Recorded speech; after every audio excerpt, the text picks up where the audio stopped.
প্রশ্ন, বিজয়লীলা শিলালিপিতে কোন রাজবংশের বংশ বৃত্তান্ত পাওয়া যায়?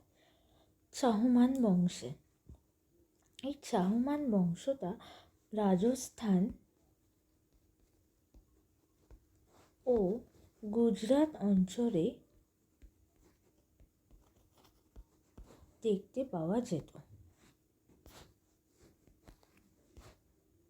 পরবর্তী প্রশ্ন, নিচের কোন হরপ্পা এলাকায় দম্পতির সমাধি পাওয়া গেছে? লোথাল। এই লোথাল বন্দরটিও আমাদের গুজরাটে অবস্থিত। পরবর্তী প্রশ্ন, কোন মহান বাঙালি পণ্ডিত নালন্দা বিশ্ববিদ্যালয়ের প্রধান ছিল?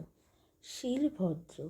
এই নালন্দা বিশ্ববিদ্যালয় প্রতিষ্ঠা করেন কুমারগুপ্ত।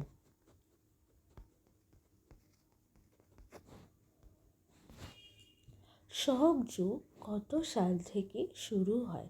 শক যুগ শুরু হয় 78 খ্রিস্টাব্দ থেকে। এই শক যুগ শুরু করেন কুষাণ বংশের রাজা কনিষ্ক।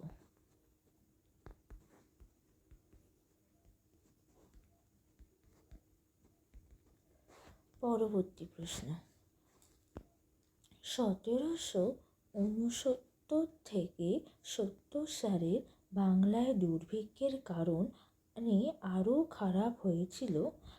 প্রথমত এই সালে বাংলায় দুর্ভিক্ষ ছিল, তাছাড়াও আরও যেটা ঘটেছিল স্মল পক্স।